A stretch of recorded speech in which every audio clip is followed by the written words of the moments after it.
a law requiring mitigation fees to pay for building new water infrastructure. When I was on the Water Commission, they said, right now, there are no mitigation fees to increase reservoir capacity or infrastructure. That all comes from existing ratepayers.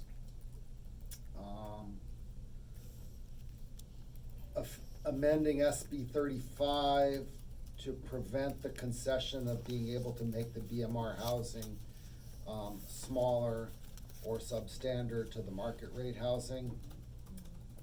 And I know whatever happened with the Prop 13 split roll?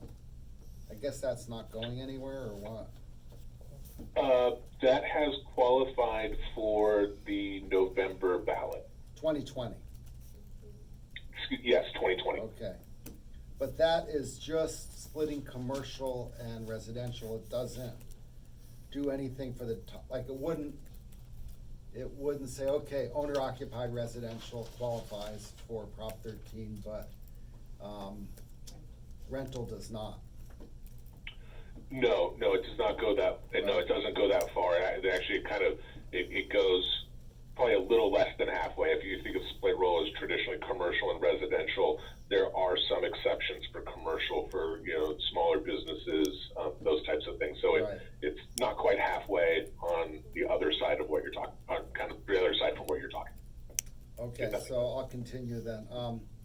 Explicitly legalize square footage based parcel taxes.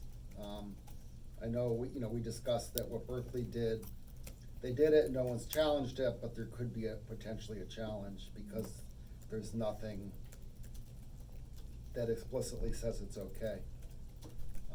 Okay, and we all talked about basing vehicle license fees on mileage and maybe fuel efficiency and not vehicle value.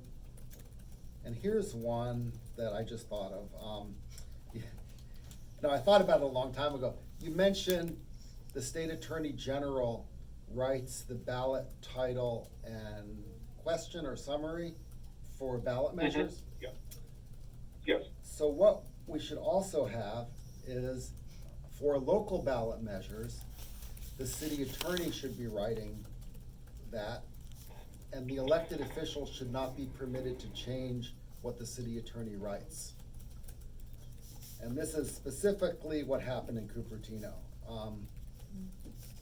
The city attorney wrote what was acceptable to the proponents, and then due to some things that happened, the city council said, no, we don't like that, we want to change what was written. And there's no law that prevents that from happening yet, and it has not been considered by the courts. It didn't progress. I think this kind of thing happens in other cities too. This is not a standalone issue. So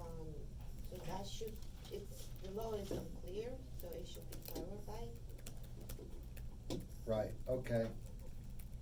And then, as we discussed, maybe we should have a law that requires objective criteria that defines when a crisis or emergency starts and when it ends. I mean, it's fine. You can say there's an emergency, but how do you know when it's over? I mean, it's over when they say it's over. But I think when they say that it exists, at that time they should say why it exists and how we know it's over. And then finally, which will never happen, is a bill to eliminate this whole gut and amend process. So that's my 12 or 13. I don't know if anyone else has any suggestions. I have one. Okay. That might be more likely, I think. So the election law prevents any campaign material activity within 100 feet of the voting center. At the time, there was only voting center on election day, but then we have changed the law to allow voting like 21 days even before election, and then there could be voting center in library, in community center, in many other places. So, and then there are ballot boxes people can just drop off their ballot. They don't really fill out the card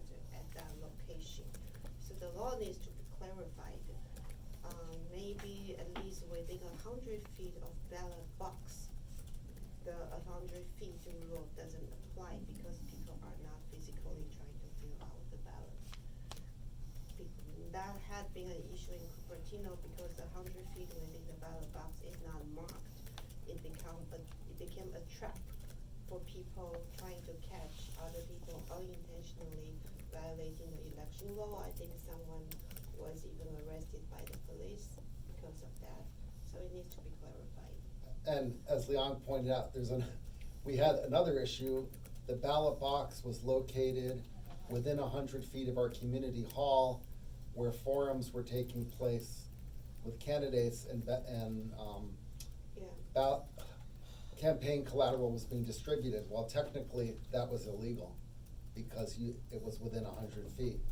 I think now they moved the ballot box further away from community hall, so it's 100 feet away. But yeah, it's true, a ballot drop-off box is not really a polling place. It's different when you have early voting with a real polling place. So I don't, it would be a good law. I don't think that. I think they're the gonna original look at that. intent was to allow the voter space to cast that vote. Right. But now it would be applicable for all 21 days when the voting center is open. That's preventing people from voicing their opinion, campaigning to other people, even when the person passing through is not going there to vote. They are just going to the library, they are just going to the community center. But this public space sometimes is the only place for people, especially common residents, to reach out to other residents. And now we are preventing them to do that. So the intention of the original law is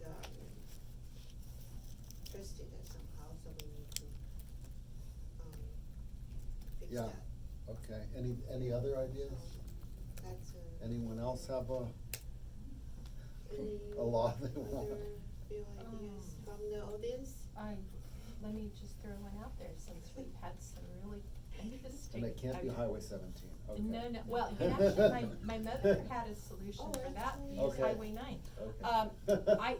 I think that, okay, going on where we're going with this, I see the fact that we're discussing what's happened in California. I mean, up until 4 years ago, I had no doubt that Sacramento was doing things historically correct, that they had we were going along as normal. But 4 years ago, with all the housing bill and all this stuff getting stamped and rubber stamped and passed down, I have felt very, very nervous that there were things happening in Sacramento that they didn't want the local public to know about.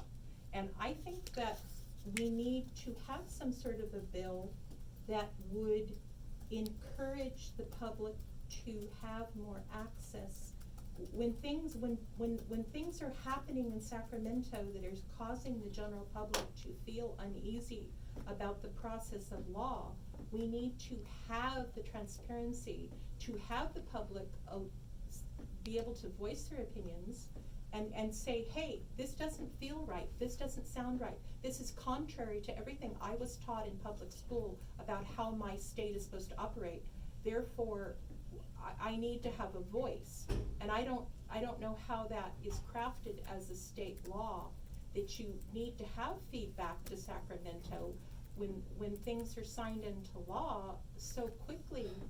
Okay, law should not be 200 bills that are signed into law in 2 days without the public knowing what's going on. I don't know how you put that into Well, a bill. I mean, I would say we're a representative democracy. We need to elect people that don't do that. We I didn't mean- elect those people. They're in San Francisco and Oakland and Berkeley, Well, and they're I dictating know. what the rest of the state are doing. So that's the problem.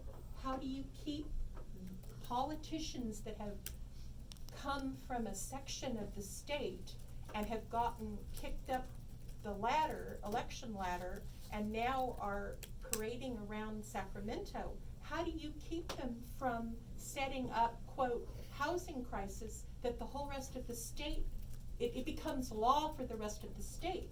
That's a problem. I don't know, and I I'm don't sure know. in 170-year history of California, this isn't the first time it's happened. But not in my memory has this happened before, and it is a big problem. Well, the same thing is at the federal level. We have no control over what Mitch McConnell does, other than I guess we could contribute to the campaign of Somebody a else. person we don't like, we can contribute to the campaign of their opponents. Yeah. Anyway, I don't know, you Okay. guys can come up with a law, I'd back it. Okay, thank you. Okay. Okay, So so, I have two other ideas. two So- more laws? Okay. So, the first one might be far-reached, but then I think the issue we are seeing is actually, in the past, cities have favored office development over housing because they consider office development to be revenue generating and the housing to be revenue draining. The problem is the property tax, even for new development, for residential, does not cover the amount the city needs to pay for infrastructure to provide library, community, and all these other services residents need. But office, usually you don't need a lot of service, but then we are getting the same amount of property tax from both. As a result, cities would favor more office, which got us into this problem. So if it's possible, maybe the property tax that come back to the city, the 1% should be maybe double for the housing development and the lower for office development, so that the property tax given to the city would actually cover the infrastructure the city needs to provide for the housing development. That's really solve the root of the problem of why a lot of council in the past didn't approve of new housing. Right, well, also the mitigation fees And the are way too mitigation low. fees, yeah. And then the second one is, I think this was mentioned by one of the governor candidate, last year. In another state, I forgot which one, they have a state board to review projects that's rejected or approved. Just, there is an appeal board, a statewide appeal board. What we've seen is, the state wants the project to be streamlined. The problem we are seeing right now is, okay, a streamlined project is approved by the ministerial approval, but then there is no way to appeal it at the local level. The only way to challenge that decision would be someone have to sue. And this will take a lot of, dollars for people, and also it's not a really good process. So if we have a state appeal board, people can challenge this streamlined project at the state level and these people will be expert, because the judge receiving a case doesn't even know about city planning. But if we have a statewide appeal board that will review the approval or rejection of streamlined projects, that might help with the process, also reduce possible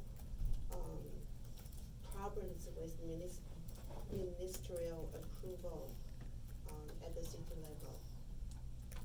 Yeah, I mean, that, Leon points out a big issue. When these go to a judge, the judge doesn't, a local judge is not familiar with these state bills. I mean, and some of them, do their homework and actually learn about what's going on, and some of them, just don't care and don't do anything. And the city municipal code, city general plan is different from every city, so you need a lot of support to understand that. The judge won't. So we really need a statewide review board for this. Yeah, I don't know how you choose like impartial people for that board. At least there will be a public Yeah. process to review it, and then there will be document analyzing, the approval or rejection. So there is a second level of review. It's not like Yeah. staff level approved or rejected, and then there's no public, no one can even say, let's take another look. Did you calculate it wrong? Yeah, I mean, elected judges are probably not the right No. people to be reviewing this. I mean, many are fine and some are not so fine. Okay, so Okay. that's, All right, so now we're on to item 8, recommended future meetings and agenda items. I do have, it's been brought to my attention that the date on our agenda is minutes was incorrect, so we'll bring that back at the next Oh, meeting to okay. reapprove. Okay, great. All right, sorry. So That when was is our not my next fault. meeting after this? So that's what we're gonna discuss Okay. now, but we can talk about what you would like to agendize and discuss, that might dictate when we have this meeting. Okay. mhm. I know you guys were talking about, 1487, 1487. did you wanna bring that back for a Yeah.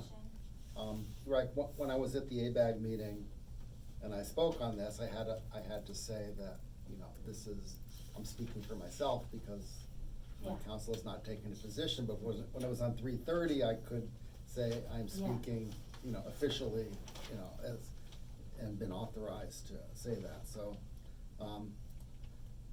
my feeling on 1487, it will probably go through, but all it does is authorize MTC to put funding measures on the ballot. And then even some of the people that said, voted at ABAG for MTC to take a position in favor of it, they said, you know, we want it to go through because we want it to be made clear that there's really no appetite for those kind of extremely regressive funding measures that would result from 1487. So I think we should discuss it, but Okay. I'm not that really worried For about now, it. actually, the bill has no content, right? Right. We don't even have anything That- to discuss. that's almost scarier. That's another problem. Yeah, they stripped it of almost all the content. It's almost all red line now. So, it's something they are supporting, but they don't know what's in it. So we could add it with potential position without Right, saying yeah, which. discuss to Okay. take a position on it. Okay. I guess the content will be available in early August. Is that what you said, Casey, that you think the draft for AB 1487 will be available in early August? Yeah, from my understanding, what the plan is to have the bill amended when they return from recess. So let's just say sometime during the week of August 12th. If the bill goes to suspense in appropriations, it'll be considered on August 29th. And then you'd have committee hearings on that language. You know, essentially the first 2 weeks of September is when it would have to pass. So it would You have know, all the action would be in those This is first 2 weeks of September. ridiculously rushed without, Mm-hmm. I mean, Uh, it's insanely rushed. I mean, Yeah, it should be a 2-year bill. Yeah, actually, though, I wrote a letter last week to ABAG on behalf of a client requesting that it be a 2-year bill. Yeah, this is, even by Sacramento standards, this one's pretty rushed. Right, I know ABAG took the position, no, they don't wanna make it a 2-year bill. And, you know, the reality is, one of the speakers said, well, you know, we need this money for affordable housing now. Well, even if it passed this year, that doesn't mean there's any money. I mean, you still have to formulate ballot measures to put it on the ballot and get it to pass. And it wouldn't be till 2020 anyway, so I don't really know what the rush is here, but anyway. I think I saw an article, they are planning to put a $500 billion ballot measure for 2020, and it's depending on this bill. Right, They're going to do that, okay. so How much? 500 billion. Billion? Yes. Wow. Maybe finally they're doing something for transit, I don't think But that, I don't no, know. it will all be, So, okay. So, why was it gutted? Was, the original bill was already about regional transit, so how come they dislike it so much, they have gutted the whole thing? It was Yeah, at the. Senator McGuire had a lot of issues with the bill and how the money was proposed to be split versus what stayed